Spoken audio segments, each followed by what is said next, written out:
na alam natin na sasabihin nila na AI generated yan, ay malinaw yung pagtatali at kaugnayan nito sa halos lahat na nangyayari sa Senate Blue Ribbon Committee.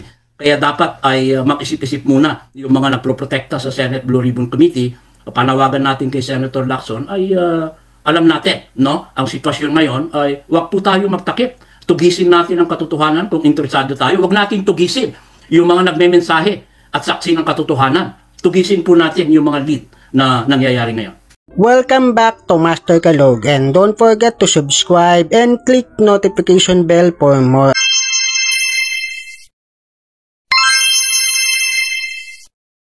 Malinaw dito, Admar, na ang krisis ng Pilipinas ngayon ay hindi lang ekonomiya. Ito ay krisis ng moralidad at pananagutan, na ang mismong pamahalaan natin na dapat maglingkod sa bayan, siya na ngayon yung ugat ng katiwalian. So, yung nakikita natin ngayon, kahit na doon sa testimonya ni Gutesa, ni Diskaya, itong Senate Blue Ribbon Committee investigation, lalong-lalo na itong recent na seryosong aligasyon ni Saldico na nagsalita na ngayon, ay unti-unting nalulusaw yung Republika sa Katio, ay naging tagapagtanggol ng mga mandarambong. Ang panawagan ng bayan ay malinaw, Admar. Panagutin ang nasa kapangyarihan at ibalik ang dangal ng pamahalaan. So, kapag ang pamahalaan ay dito ngayon sa nangyayari sa ating bansa ay naging arkitekto ng ating pagkabulo, ang katahimikan ngayon ay hindi karunungan or ito ay isang kaduwagan. Kaya itong flood control scandal, mag-focus tayo rito dahil malinaw na hindi lang ulan, Admar, ang sanhi ng pagkabaha o pagbaha. Ito ay katiwalian din. Yung flood control projects ay ginawang minahan ng mga makapangyarihan at ito ay nakikita natin. Kaya malinaw yung pagtindig ni retired Sergeant Orly Gutesa na tinatali ngayon sa sinasabi ni Saldico na nagsalita na rin, yung paglantad niya ng money trail, no? Mula sa mga kontraktor, kay Saldico, kay Martin Romualdez, hanggang sa Malacanang.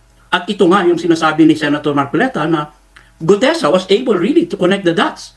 At under oath yan. So, inahanapan nila ng butas. Pati ba naman yung notaryo na wala namang kinalaman dahil nag-under oath na yan under the penalty of perjury sa Senado, ay malinaw na malinaw. So, si Gutesa ay isang malaking susi at ngayon si Saldico. So, yung testimonyang yan at lahat kung iyong pagduduktuk-tungin, Admar, hindi ito mga haka-haka, kundi nagbubunyag ito ng sistematikong pandarambong sa flood control project. Isang iskandalong sinasadyang patahimikin matapos yumanig sa Senado. So nananawagan tayo sa Senado na magkaroon talaga ng open line of communication. Bakit kapag nandun na sa pagtukoy sa primary responsible individual, kahit ng Malacanang, ay biglang natitigil?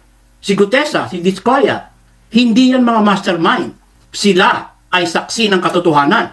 Kung mensahero siya, nandun pa rin yung katanungan, sinong nagutos? Sino ang tumanggap? At nakunek yung dots na yan. So, kaya nga yung makikita natin ngayon, yung ekonomiya ng Pilipinas, pabaksak, ay parang baha kasi umaapaw sa utang pero tuyong-tuyo tayo sa integridad dahil sa nangyayaring ganito, Admar. So, kaya yung korupsyon ay hindi lamang pagnanakaw sa kaban ng bayan, Admar, no? Kundi ito ay pagpatay ngayon sa tiwala ng mamamayan. Walang ekonomiyang aangat, Admar, kung patuloy na ginagawang negosyo ng iilan ang pamahalaan. Kaya yung tunay na deficit ng bansa ay hindi budgetary, Admar. Ito ay isang moral deficit. Kaya napakahalaga yung nangyayari ngayon sa Pilipinas, itong People's Movement. Ang katahimikan, tandaan natin, ay hindi kahinaan.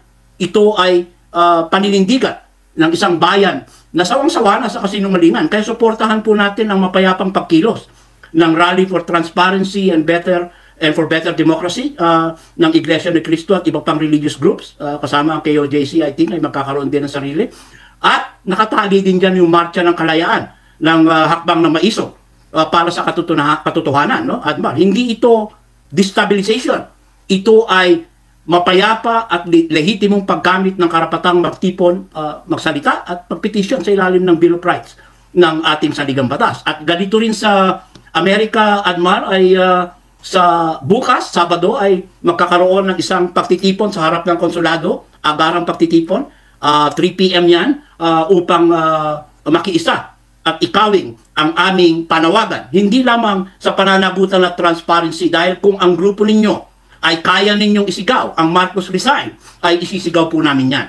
At bahagi din po yan ay yung aming no remittance day na panawagan bilang mga modern day heroes na sa isang mapayapang paraan, no? Kaya hindi kami tumatayo kami, Admar. Hindi kami taga-pondo ng kasiwalian. Kami ay tinig ng katotohanan. So, napakahalaga itong mga nangyayari. Nakikita ko ngayon na itong ginawa ni Saldico.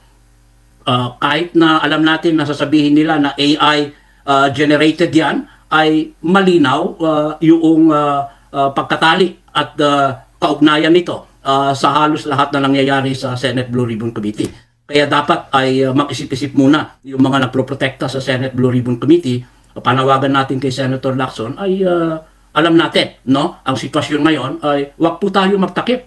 Tugisin natin ang katotohanan kung interesado tayo. Wag natin tugisin yung mga nagmemensahe at saksi ng katotohanan. Tugisin po natin yung mga lead na nangyayari ngayon. Opo, dito po sa usapin sa pagbabudget po ng pera ng taong bayan.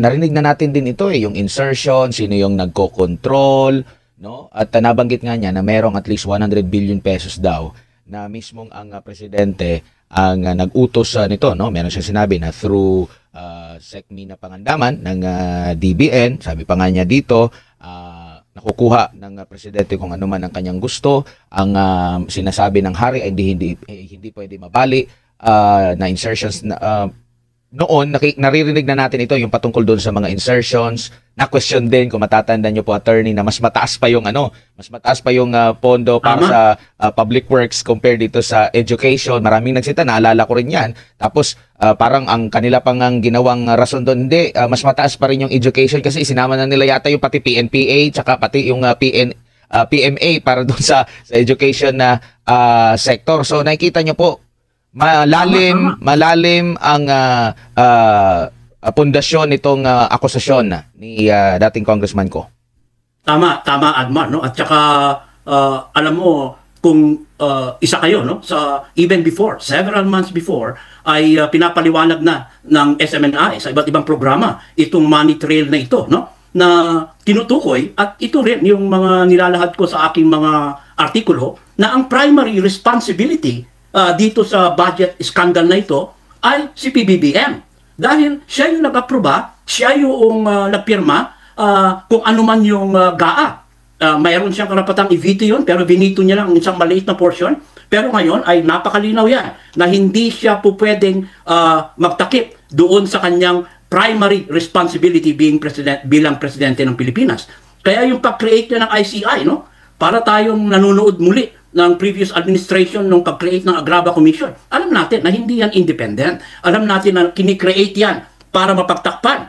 Isipin mo, kahit na mismo yung pag-imbestiga kay Speaker Romualdez, biglang nagkasakit. Walang nangyari, walang natuloy. Bakit hindi siya tawagin? Halimbawa sa Senate Blue Ribbon Committee. Sabay-sabay silang tawagin si Gutesa ulit kung magpakita siya, sina Diskaya, at halos lahat ng mga congressman na naging bahagi ng pagpirma dito sa GAA. Kaya nagpapasalamat ako na ang SMNI ay isa sa mga kauna-unahing media na intamblado na nagbukas dito at nagkaroon ng series na pagpapaliwanag dahil sa iba't ibang mga naimbitan ninyong resource persons.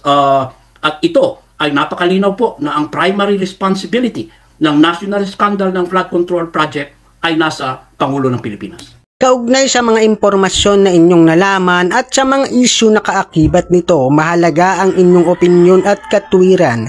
Don't forget to subscribe, like, and share. Thank you for watching.